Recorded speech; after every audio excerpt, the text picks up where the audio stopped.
available, so if you don't want to be locked into the Xayah Rakan, you can take that too. But Hard Engage has been the name of the game so far for the meta this split. Yep.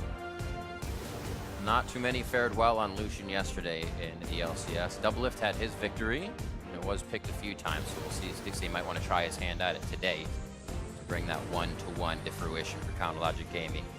All right. Looks like that'll be locked in. They're taking their time here as they go through to sort it out and figure out what they really want to put up against Team Liquid. Yep, could be the Alistar for support to round out the bottom lane, or they may pick a jungler here, something along the lines of the Camille or the Sejuani to get that very early on, because like we said, Hard Engage is what you want to have. So Wiggly's going to be able to dictate a bit of those engages now, locking in the Camille. Said that Xayah Rakan's still up, but it'll be a quick 1-2 for the side of Team Liquid. So poor JJ Doublelift synergizing very nicely in the bot lane with the Lovers duo.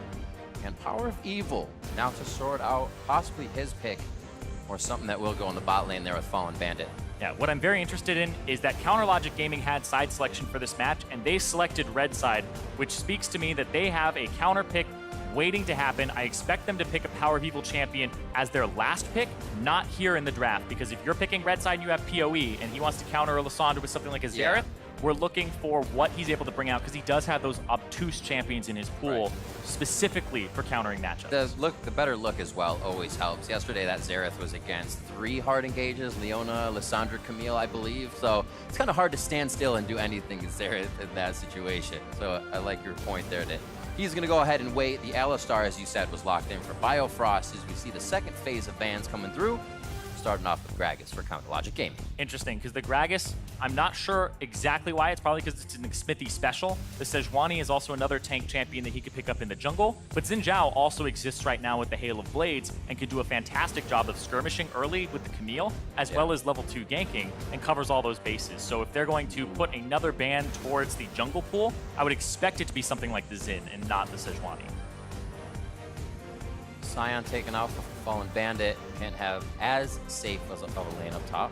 Yeah, and Fallen Bandit's known to be a Dr. Mundo player. It was kind of people saying, oh, he's a Dr. Mundo one-trick in Academy, right? And the Sion is something that I even got to talk to Broken Blade about, because he played his debut LCS game on that Sion. And he said it's actually a really good champion that if you're having any nerves on stage, just play it, you'll be able to do a good job, and it'll kind of center you because your job isn't that difficult to do. And that's exactly why Team Liquid are taking that away here, because they don't want Fallen Bandit to have this champion that he can avoid impact on. So you feel like Smithy goes Xin Zhao or something of the like once he gets his pick to stay aggressive early game here? I would expect that, but there are some other champions that he can go towards. But I do think that the Sejuani ban as well as the Gragas ban are to keep him away from tanky things. And we'll see what he pivots towards himself, because yesterday he played the Lee Sin, which he may go towards again here because he did have a really good game on it. True. Was not expecting to see that for day one. Not expecting to see that today either, but I like it. We have seen a few cross regions. Kennen's locked in for the side. Fallen Bandit looks like he wants to have a safe lane and then be able to participate in those team fights. Yeah, the Kennen, interesting. I wonder if it'll be an on-hit Kennen or if it'll end up being something along the lines of the AP Kennen. I don't know if Hail of Blades / going for the press the attack is a good option in the top side. And there's the Lee Sin once again, like he played yesterday. Smithy looking to make more plays. Got a lot that can dive in and out. A lot of that area control here by the Kennen and the Camille. So they're looking to pick those off.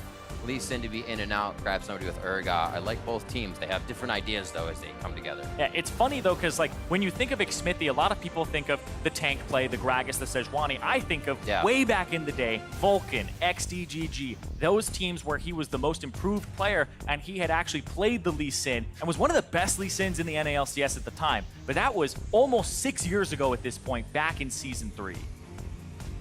It is pretty crazy to think about. Maybe we'll bring out the Nasus for us soon with the Nasus stack changes. Like, Smithy actually has a huge champion pool. But it's so hard to play the Nasus here, though. No, of course, obviously. But it sorts to whatever team he needs to play on. And that's with his mindset, with how long he's been playing. He's such a veteran. He brings so much to a team.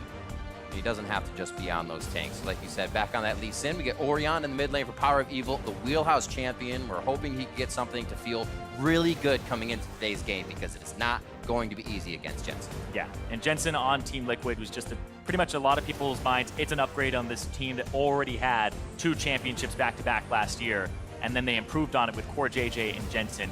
And Team Liquid, their issues were, hey, maybe they can't play through the mid lane as much, and then Doublelift wanted somebody he could lane a little harder with, and they seemed to get exactly what the doctor ordered in the offseason. And now I'm looking at PoE on this Orianna. Yesterday, he wasn't able to kind of pop off at all on the Xerath. The Orianna, like you said, signature champion for him. Is it the Gnasher's Tooth today? What will he be building on this champion? There's got to be a lot of hugs coming in from this team of Team Liquid. You got the Rakan jumping in. Lissandra's going to be okay to be there. Lee Sin, Urgot disdaining in to get a flip. So we'll see if he goes with that tried and true Gnasher's Tooth build. And we will see if CLG can take down Team Liquid, or if Team Liquid's going to come away this week 2-0. Team Liquid want to have that 2-0 to make the statement of we are here to not just dominate domestically like last year, but international competition has always been their goal. And whenever somebody kind of says we focus on, MSI and Worlds international play, and they don't do well domestically, people come out and have those harsh criticisms right off the bat. So they want to silence all the haters and immediately say, no, we're here to play ball. All right, well, we are about to be on the Rift with Team Liquid versus Counter Logic Gaming. 2019 LCS is very much in the works, and we are about to see who these top teams really are, and if TL can hold that position so far. Looking for the 2-0. CLG looking to be a thorn in their side. Off on the Rift, line of scrimmage to be set up here, like we were saying. A lot of that AoE fight composition for Counter Logic Gaming. With that pick of Lissandra as well, that kind of turns into it for Team Liquid. But they still could pick off. They still have those Rakan picks, the quickness, the charm. I can't wait for these team fights to start off. Yeah, they're going to be fast team fights as well. A lot of pick potential and a lot of team fighting from both teams.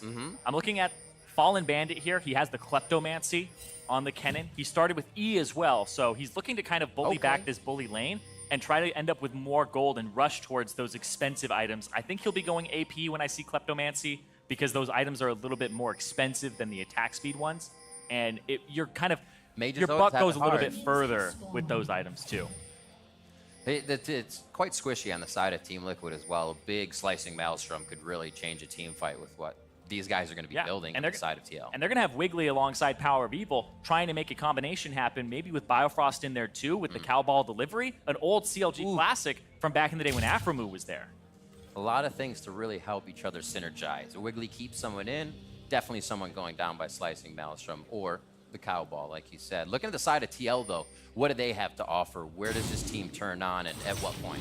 Yeah, for them, I'm actually interested that Jensen took Comet in the mid lane, because we're normally seeing Aftershock Lissandra almost every single time. Right. But Jensen's actually playing an offensive Lissandra here. I wonder if he'll go for the Oblivion Orb early after the Proto Belt, but so far it looks like he's going for an aggressive build, and that's what I'm looking at, is Xmithie, Jensen, to try and dominate that mid part of the map in Rome, whereas the bottom lane is most likely what they're going to play through here with the Xayah Rakan shoving. Quick try of damage trade there with the Battle Dance for Team Liquid. Just quick scuttle grab for Xmithie as he's bot lane. If they did get in a fight, definitely in their favor. And top side here, Wiggly making sure he can sweep on the way out. Yeah, it's the level 2 gank here. He has to go right now, or else Impact will hit that 2. And you don't say. Fallen Bandit has to flash. Oh, he actually flashes for it. It's going to be a Q and a W, stuns him in place. Will they have enough damage? However, you're going to keep him under his turret, but Impact stays alive and holds his flash on that. Yep, and the fact that there wasn't really any damage in Keystone there, it's just the Kleptomancy. He does have a potion running because of it. It's not going to be enough damage there. And if you're waiting for that Urgot to hit level 2, that's not going to help you out. You're still going to be level 2 on the gank. So I feel like Wiggly should have pulled the trigger on a little faster, and Fallen Bandit should have put pressure on earlier if they were going to make that play happen. It feels really bad to lose your flash as Kennen as well, especially in lane. If he keeps pushed up, you got to save Lightning Rush to get out. So keep an eye on that for Xmithie's pathing back towards the top.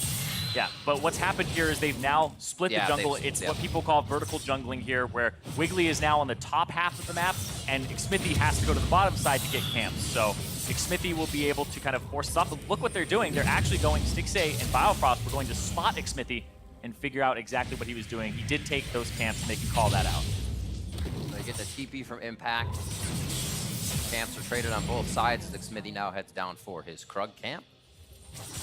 Mid lane quite even to start things off. As a jungler right here, though, for Wiggly in particular, tracking him, after you do that top part of the map, You either go take the Wolves. Taking the Raptors as Camille is really difficult. You have to have the kind of jungle upgraded item, the Skirmisher Saber, for the burn on them before you can really take them out and not just get beaten up by them. So at that point, you go for the back, and then you continue your jungle route here and wait for your camps to respawn, because the Urgot had to shove out anyway, so there's not much he can do, so he's optimizing his time by getting a recall in between. Safe play on the bot side. Seeing Wiggly have the top a little bit behind the farm as Xmithie has stayed out.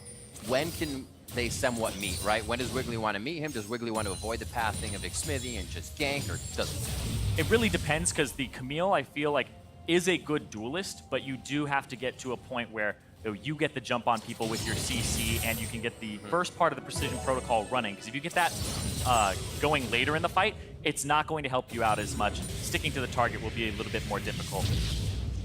So I think he kind of wants to avoid Xmithie in the early parts of the game, but he's willing to take 2-on-2s that he engages. But he still is playing to the top side of the map. This will be his second Krugs, which is the one that everybody kind of wants for the extra experience.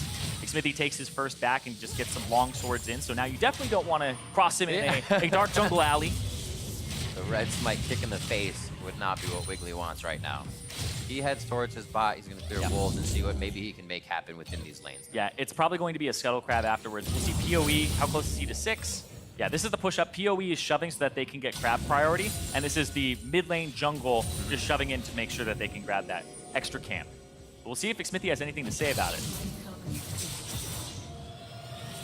Clear went toward the top. I don't think it snuck onto Wiggly just yet, though. So they get Scuttle control. He'll hover in the back pocket of Jensen for just a little bit here in the mid lane, and I think he's been unseen. Engage in the bot side. Core JJ looking pretty low as they get a good stun onto Biofrost. A quick trade back and forth, but it makes Wiggly smell blood here, and he may wait to see if they can get the engage. I believe they spotted him with the ward that's right there in the brush above Stixay. He may have snuck by it, but I feel like that would have spotted him because it's to the left side of it. So they know that he's there. Yeah. Not enough wandering eyes in the team fight. Yeah, and that means that Xmithie is going to go put his Ghost Toro in the top side there and put it right by the red buff, so he'll see that respawn, and he may invade that, depending on if Impact has priority or not. So Impact takes it back now, so he can spend his gold, and they might go for an invade to kind of take the top side of the map back.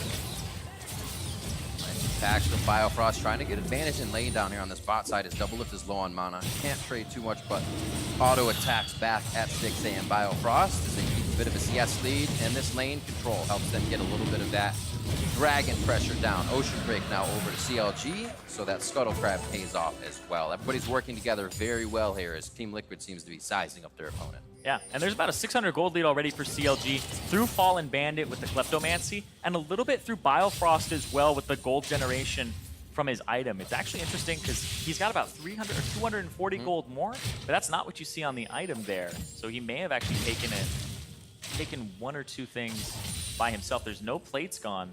So yeah, he actually just has more gold straight up from that. Interesting. Bandit not doing too bad against Impact in the top lane. It seems like they said, we'll give a little bit of help in the top right to start, push Impact back, keep Fallen Bandit possibly up a level, and that'll really help them keep that lane contained. Yeah, and the fact that Impact has swapped to the Ignite gives him some all-in potential. Xmithie on the bottom side grabbing his red, going to his Raptors, and then we'll rotate towards the top side. But they spotted Wiggly there. He hasn't removed the Ghost Portal by walking into the brush and seeing it. So it saw that he was there earlier. So they know that Wiggly's on the top side and that he didn't move and rotate towards the top side either. So they know that he's going to be on the bottom side of the map here in a second, most likely going for the Scuttle, which everybody is here. This is the Scuttle Scuffle. Biofrost flexing there for a little bit. Just stood still. He's like, who wants to fight me right now? This is Crab Logic Gaming right now, because they are just going after that Scuttle Crab every time. Like, everybody's actually contributing to trying to get Wiggly this Scuttle Crab here. And now that the wave's been shoved in, he's going to go do his blue, and then now Xmithie is coming through, and they're going to have that priority because the bottom lane was able to shove once more. So honestly, if the Crab had spawned 5-10 seconds earlier, it would have been theirs, but that's good from TL to have the appropriate timer on when they should shove the wave and contest. Kind of watching from afar, knowing that they have the advantage Playing it very slowly. Power of Evil hits the ultimate onto Xmithy, but taking damage Wiggly from wants to Jensen. go. Can't He really can. follow up. Dissonance not there, as the cooldown was still coming up, and Xmithy makes it out alive. But pressure here for CLG. Yeah, and Wiggly accidentally took the blue buff away from Power of Evil, and they saw Xmithy was low going to the top side of the map. Now it's time to make a multi-man play on the bottom side here. They're sweepering through Double Lift and Core JJ. Have to be careful. Core JJ is not 6 just yet. Double Lift is. He can avoid a gank, but Core JJ is the primary target that they want to go for here. If they can see him in the bush, there they should go. Battle Dance back. Nice pulverize. Battlefirost gets himself out. Tries to get the trample down, but no deals for him. Still 0-0, 9 minutes in. And CLG is really trying to get something towards this bot lane or towards that mid lane. That was actually really good from Core JJ to get out with the Battle Dance, like you said, immediately. Because if they had vision of that bush, it would have pushed him into the wall, and then he would have been knocked up really close to their side, where Wiggly could potentially trap him in with the Hex-Tech Ultimatum. But now, Stixxay has to be careful, because the level 6 coming out from the Rakan and Core JJ means that they could get a kill here if he goes all in. Jensen's teleport not up, but he has a significant lead here in CS. That is piling into the turret, so some to pick up for Power of Evil, but it seems like Jensen may have the upper hand on Roam here as things start to break into the laning phase. For now, Power of Evil goes, puts that pink down in the mid lane to keep himself safe as we watch bottom go back and forth and tit for tat. So he walks back, he'll have teleport back up as well. That'll be nice for map pressure once it comes time. Yeah. Like you said, Jensen doing well in the CS department. And you would hope he's able to do pressure. Yeah, you would hope that he would start really well. Jensen coming onto TL, coming from Cloud9, played incredibly well on the world stage, right?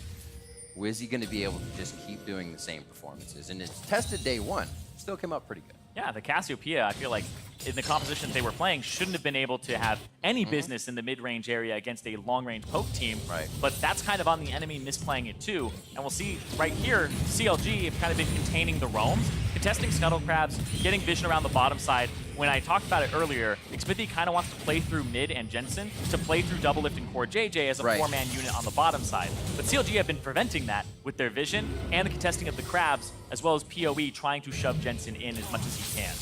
So I feel like CLG know what TL are trying to do, and they're playing around it appropriately. And CLG have effectively slowed the game down. We talked about it earlier, Riv, when we were talking about how CLG, they kind of had the game get out of hand. And TL, they're the ones who increased the tempo. And this is a slowed down game, which I think favors CLG right now. But TL, they can always turn on the afterburners. We're losing that grip on Scuttle Crabs, but the fight bot lane. TL coming up big. Double Lift able to put the fire down onto Stixxay. Core JJ went in very hard with that quickness, ignite, and a flash. So they're going to look to get a little bit more vision forward here so nothing scary happens as they pressure Drake. That'll be nice Infernal towards the ocean so far as we start things here. An all-in to kind of get what you can, even if it's damage, to push out Stixxay, and then that means you can go ahead and force it back and take the Infernal Drake. So Core JJ and Double Lift playing around the fact that Xmithy's on the bottom side, and they want that Drake. They get Stixxay's heal out of it, but the Drake, as we said, going over. So Blade of the Ruin King 2BF. Probably waiting for a back here as well for that to get a little bit better. Power of Evil gets help from Wiggly in the mid lanes. Yeah, Storm Razor coming up for Double Lift. Still waiting for a kill in this game. 10 minutes hit, so we have our stopwatches up. A very pivotal point here for someone to pop off in team fights. And Fallen Bandit, I'm surprised. I guess I'm not surprised. They kept Camille top, like you said, in the vertical jungling, and that flash was never abused that Fallen Bandit had to use on his first gank. So a really great job at keeping everybody safe, even though they wanted to try something early. Yeah, and now it's 3-man in the mid lane, but going after Jensen's going to be rough. Oh, he misses it! Shockwave goes, Glacial Path gets him to safety, Hex-Tech Ultimatum on the Frozen Tomb. Is there enough damage? Into Zanya's! Can he buy enough time? Core JJ and Xmithy over the wall. There's the Battle Dance in, and they're gonna get the knock-up. They hit him right back. Power of Evil in a real bad spot. As Xmithy wants a little bit more, but he misses the Sonic Wave, and it is not gonna happen for either team. 0-0 still. That's just back and forth in terms of missing abilities. Wiggly not able to latch onto the wall was big because it gave Jensen a lot of room and time to get the Glacial Path off. Otherwise, he would have been stuck there way further out in the middle of the lane. And those are the nerves that you talk about where, sure, landing a hook shot on the wall, second nature, but he went for the one that's a little greedy all the way out to the side. You can hook a little bit past that little fire right there, that lantern. You can get right on the edge of it. It almost hooks into the air, but it's too far there. and then Jensen makes it out with the Glacial Path. He's able to get him right in the middle of the lane. It's a whole different fight there. Poor JJ and Xmithy aren't able to reinforce over the wall like that if he's in the middle.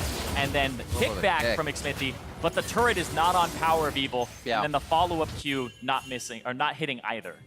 Oof. So core items being finished up here. Power of Evil just coming back to lane. So he finishes up his boots first before he goes for that Ludens.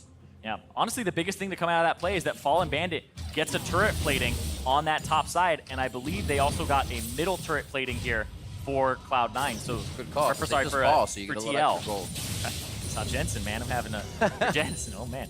But yeah, no, for Jensen, he was able to get one in the mid lane, and then on the top side, Fallen Bandit was able to get the turret plating too. Little huzzah! Biofrost getting some help to clear that one out. Or JJ still wants. I believe only there were 3 turret plates that went down in this game. 1 top, 1 bot, and 1 in the mid lane. So this was a very controlled laning phase for both teams. And like League of Legends is incredibly codependent. So when you have something happen like a flash being burned on your top laner, you have this section off the map as a jungler, and then go to the top side and look at this. Oh, hook shot in. Quick kill onto Xmithy. Core JJ may try to get him with Jensen. Ring of Frost goes down, but it doesn't hold them long enough as the Twickness goes in for a charm. Wiggly now should be going down here. Ignites there, and Double Lift finds the last auto attack. A follow onto Biofrost will not continue though, as Jensen's the only one there trailing. And back and forth, 1 for 1 as we start things off. And Stixxay stayed bottom side. That was a priority rotation from Double Lift and Core JJ, playing for the team, not playing for the lane, actually sacrificing damage on that turret to get that counter kill.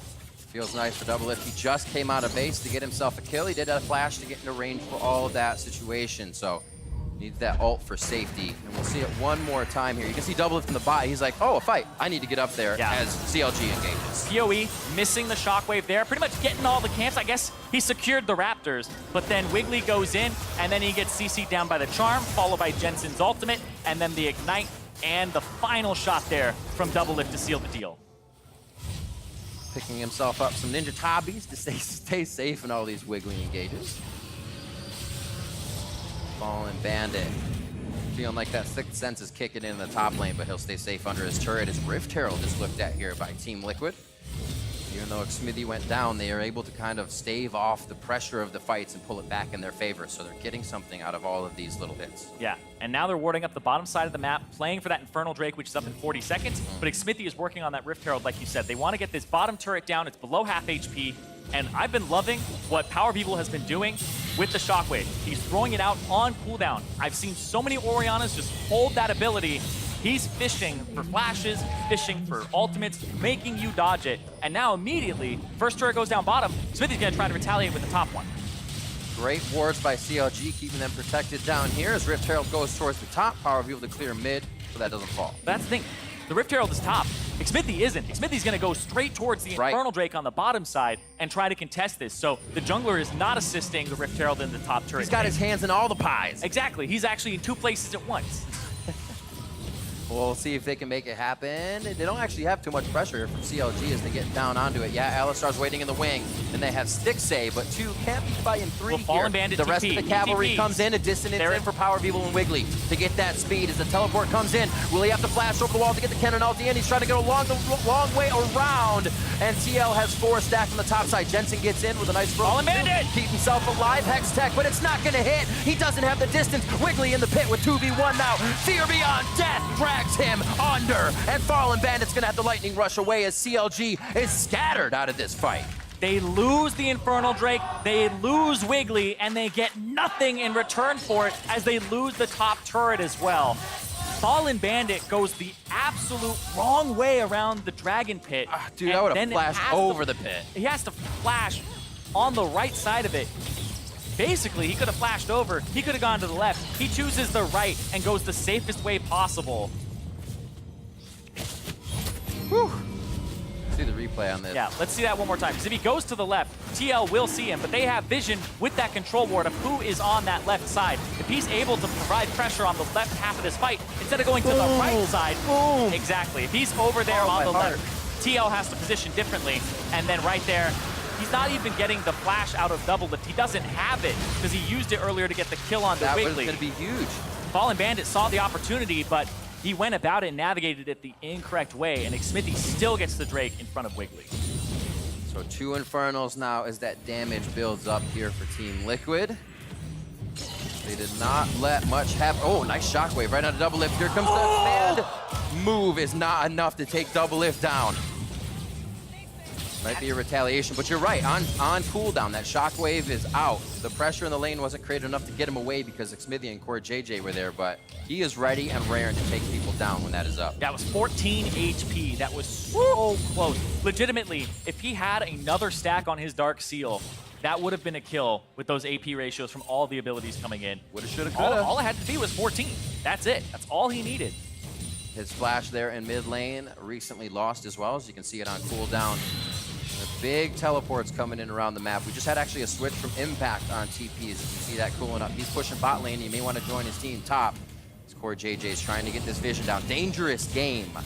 He's got that dance to get out as he puts down vision. So CLG looking to gain more control over objectives that can put them back in the game. They're trying to keep TL off that river vision. Oh, whoop, whoa. Just a love bump. Yeah, he like slid off the minion there. Interesting. But he still gets out, doesn't have to blow a flash for it. But like we said, Power of Evil is blowing that ultimate on cooldown, just trying to make something happen. He's been a big catalyst on the previous teams that he's been on, and now on CLG, he's trying to step up again.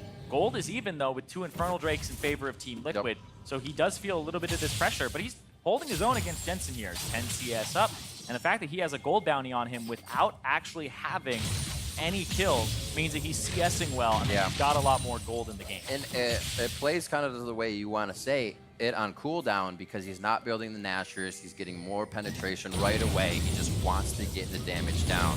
So definitely changing his play style when he thinks it is applicable. Also, this is a really hard team to try and get a bunch of auto attacks on and do a whole bunch of damage. Usually see big tanky guys getting that treatment. So 33.5 to 33.8, still quite even on gold. 2 turrets now in the favor of Team Liquid as they look to pressure down onto that bot turret still. Blue buff picked up by Power of Evil, getting ready for this next fight here, because it looks like they're going to try to contest at least mid lane and the top side of the map here, while Fallen Bandit's on the bottom half. So CLG and Team Liquid are both focused on this top quadrant, trying to make sure that the Baron is secured and that mid lane priority goes over to them, especially with that Infernal Drake coming up in a minute. And it's the 3rd Infernal. Drakes and Scuttles have really gated our game right now. 21 minutes. Big fight over the bottom. Once Team Liquid is able to grab bottom, they've pretty much been able to grab the top one as well, so Wiggly has been pushed off. So CLG is looking for some direction back in. Which is the best right now? Kind of what is that? Wait for Core JJ or actually find your own in? Yeah, and you have to talk about the pressure that's going to be on Wiggly and Fallen Bandit. We've already seen it this game. Even the level 1 right from the get-go. Wiggly didn't go immediately, Fallen Bandit wasn't able to capitalize, and then Wiggly in the mid, but hold on, another fight! Core JJ very low, he may be able to dance out of this one, but he wants to get the charm down first! Thinking about the team and keeping himself alive. A nice disdain down onto Fallen Bandit, he's gonna be in a bad fight, as Jensen's now chased away by Force. They do find the caboose on the end of the train there, taking down Fallen Bandit, and now TL can come from every direction on the right side of the map. They're going to have to force CLG out. But great fight for TL as they look for more. And that is a tragic time for Counter Logic Gaming to have that fight break out, because Fallen Bandit's flash was 10 seconds away from being back up, and he would have flashed into the team with the ultimate on. And that's where you saw him kind of walk up. It's like, I'm sorry, guys, it was just a joke, and then try to turn around because he didn't have the flash. It was so close to being available. Feels bad. It really does. You're like right there on the cusp of a gigantic play, and sometimes you press you're it. You're the only one that ends up going down. Yeah. Sometimes you press it and you're like, why isn't it going off? And then you realize. When you look at 10 seconds, you think it's 1 second? No. We'll see how this happens one more time. Core JJ able to do quite a bit here to help himself and the team get out on the top of this fight. And the TP from Jensen allowing them to zone, and then they back up. And then Fallen Bandit, yeah, he doesn't have the flash. It's coming up now as he's dead.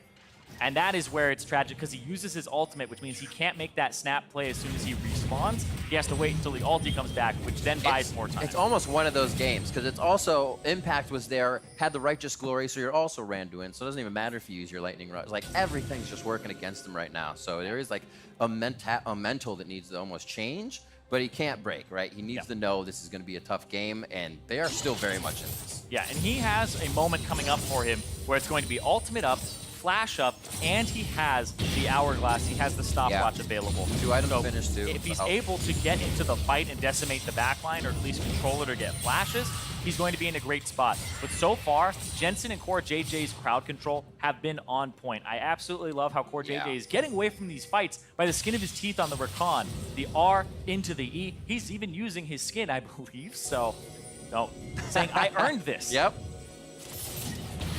That's pretty funny. Good mention there. A quick hook shot into Xmithy. Hextech ultimatum goes in.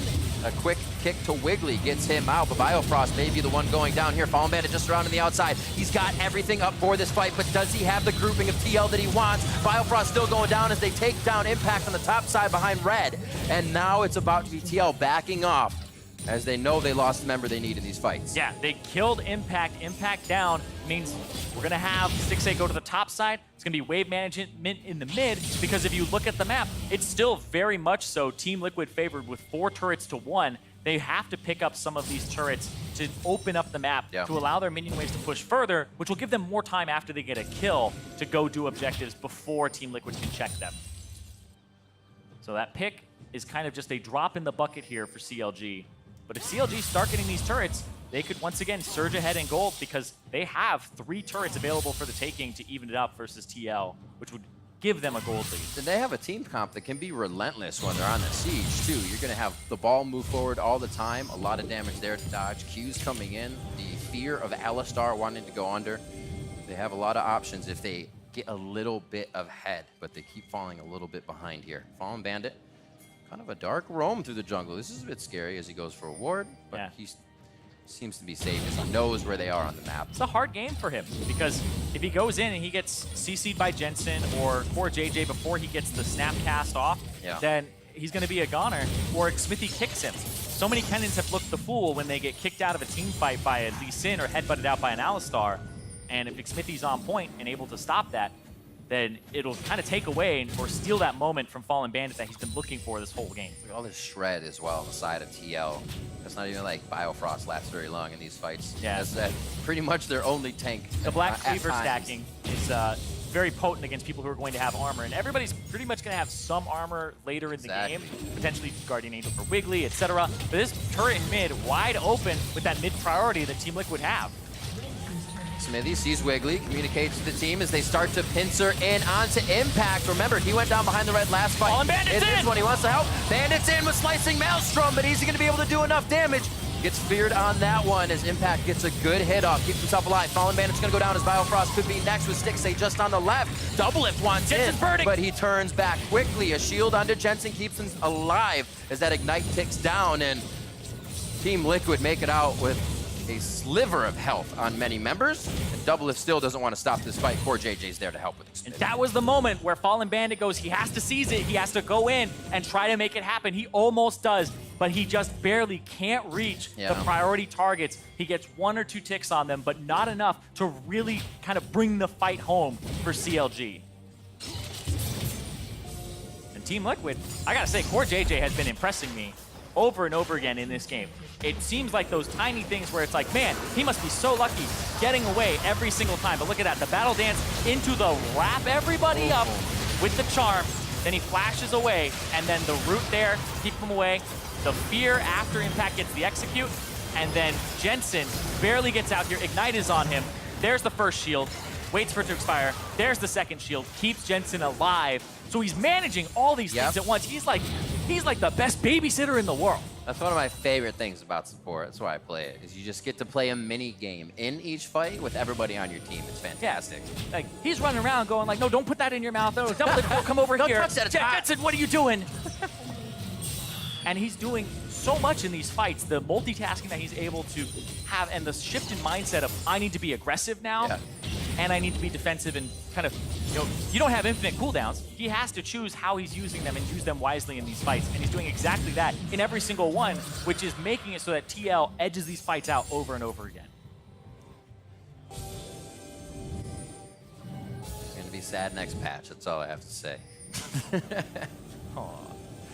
But It's he'll too soon, still be Core JJ. Double lift now, Infinity Edge, as he goes 3 items to Stixay's 2, as it just starts to surmount a little bit too much with these repetitive kills going in favor of the marksman. 3-1-1 for Impact, as he's been really in the nitty-gritty of the fight, being that tank, so everybody can organize. Again, he's there for the initiation, and he still wants more of it. A nice charm, a good hit, and Power of Evil is down. Fallen Bandit doing what he can in a 3v1, but it's not going to be enough, as he also gets put in the shredder. A double kill for Double Lift, and now Biofrost is in the 1v2. Impact says, you're in here with me, and Wiggly cannot even enter the fight as he watches it happen on all fronts. Yeah, the engage, once again, Core JJ, super fast. He didn't even have Flash there, and he gets the cleanse out of Power of Evil. I don't think he's able to cleanse Flash fast enough, so he eats the knockup, which you can't cleanse out of immediately after, right? It's the charm into knockup. Sure, you can get one part off, but the second one is going to be too much.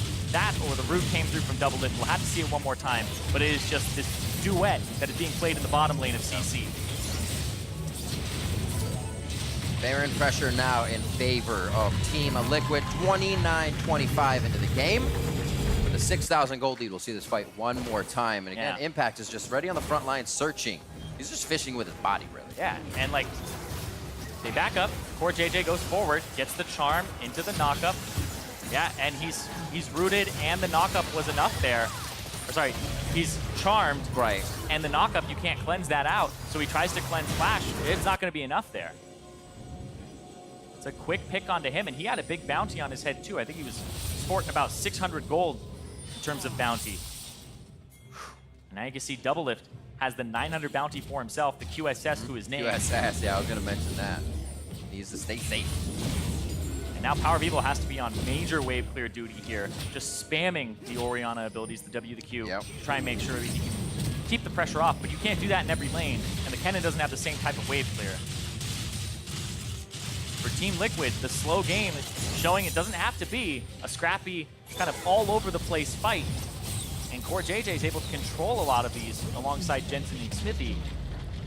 And this has been a game that a lot of Team Liquid fans will go, yeah, they can play the fast game, they can play the slow game, they can play the game where fights sometimes look unavoidable, and then you try to lose the minimum for it. But the Flash out of PoE with Smithy with the feint. Yeah, just going in, applying some red buff and saying, this could be the death of you. And yeah, he has to Flash. 5-minute cooldown on that for him. Turret's going to be taking out some turrets as Wiggly goes in hard on Double Lift. They want the back line. He's going to get all the help from Core JJ, and Double Lift stands tall. A few more attacks, and there it is. Fallen Bandit has finally found his mark. Is it enough, though? Enough Team Liquid members still in the base, and CLG has to turn tail and start heading the wrong way. Stixay's in there with Smithy, but he's going to take enough turret shot. That'll be Smithy going down. It's heated up, but not enough. TL is too hot on this one.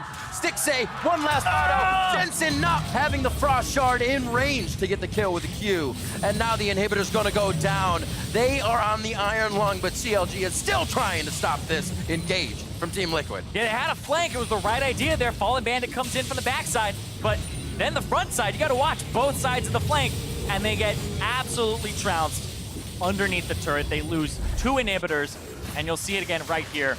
The flank comes through, the TP on the ward, Fallen Bandit comes through. They get on a Double Lift, wait out the ultimate, use the ulti, but on the top side, Impact going after Power of Evil, gets the ultimate, gets the fear, buys some time, but then they're like, look at that. So much for one. Stixay is zoned off. Those are the damage dealers, right? If Kennen is zoned to the bottom side, and then Stixay as well as Power of Evil, oh man, and then it's like, tag, get in there. Another shield, oh man. Core JJ just gave him a shield for the road there. Fantastically done. And back to the slaughter. Woo! Right to the batting order. They only need top if they want to run through it. Bot lane minions and mid are coming in strong here as cavalry. 10-3, 32 minutes in. That's 3 Infernos in a mountain. So that even to boot is putting a little bit of pain with each swing that TL is hitting CLG with. And now it's going to be the minions that are just going to be too hard for CLG to deal with as TL puts the cherry on the top for a possible 2-0 week to start. The second Nexus turret looks to fall here as Wiggly gets his hit in and out. He's just trying to deter, but how much can you at this point? Wiggly wants to go in on double lift. Impact dive, but so does Wiggly. They got to go the opposite ways. Which way did he go, George? A nice shockwave coming in from Power of Evil, but it's not enough damage in the beginning. It's all front end burst with no follow-up, and CLG falls. Another double kill for double lift, and that's going to be Team Liquid raking in the win. A 2-0 week to start the 2019 LCS season. Stocks are rising for TL. And Core JJ's especially. That was an amazing game. If you want to have a game where people start looking at you as one of the people who came into this team during the offseason, the back-to-back champions, and say, hey, that was an upgrade, you look at that game right there. Game 1 on day 1 was about Jensen. This one is about Core JJ. Give me some Core JJ coin. Lock it in. Yeah, I'm sorry, my friend. It has already tripled its price. Oh, no. As just we're in a week. That's how it works, though. You have to act fast, and that's what Team Liquid did.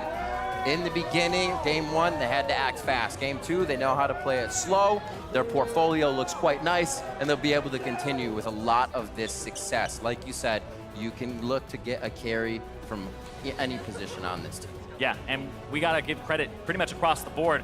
Smithy did a good job controlling the jungle. Impact avoided a gank very early on so that it wasn't Fallen Bandit taking over the game, as well as Wiggly. And Jensen able to hold his own in the mid, pressure Power of Evil, and get some good team fighting going too. So honestly, across the board, they did a fantastic job. And this team, we thought it would be a slow start for them because they brought in 2 new people, but they have not missed a beat. No, they have not. So let's send it down to Avli and the Team Liquid bot laner for more on that win. Thanks, Riv. Double Lift, congratulations on the 2-0 weekend for Team Liquid. You guys are coming in as the back-to-back split champs, and earlier you said that earning anything less than that is a failure. Don't you think that's a lot of pressure to be putting on yourself for week 1? Yeah, but I always win, so I have to keep it up. Now with that, I mean, is there a change in mentality at all? I mean, before last year you guys were coming in to try to achieve that, and now is it more of just like a, well, we need to? Well, last year I think we were really good, but it was like a big struggle to be first. I think we were like pretty narrowly able to win. And then this year I think we had you know, a lot of changes on our roster, and I think we upgraded. So hopefully we're even better. Like that's the plan, to be even better. I think a lot of the teams got weakened as well, like C9. So that was really important, taking away their best player. So it's like, it's pretty hard to top what we've already done, but you know, I have my sights set on Worlds and MSI, but obviously we have to win here first. Well, let's talk about one of your upgrades. Core JJ coming in the bot lane, former world champion. Is he meeting your expectations for a support? Yeah, Core is actually way better than I expected, and I already expected a lot, so definitely the best lane partner I've ever had. Sorry to all my former lane partners, but he's insane. Core is like definitely one of the smartest players. Over the last few years, like I had a shot call from every team I've been on, basically, and basically starting on TSM. And then with this roster, I basically could have my mic muted, we'd still win, which is really nice because I can focus completely on my individual play, and like I can make basically as little mistakes as possible. I can focus on what I'm doing right, what I'm doing wrong a lot more than like what the team's doing right and wrong. So Core's like insane because he's an amazing individual player and he's an amazing teammate, but he also makes all the calls for our team. And I think that's probably the biggest piece that we needed. And next week you play 100 Thieves and Bang in the bot lane. What are your thoughts going into that matchup with Core? Yeah, it's Core JJ versus Afromoose, so. I think it'll be pretty easy. All right, Double Lift, thank you and congratulations again. And for more on the game, let's hear from the State Farm.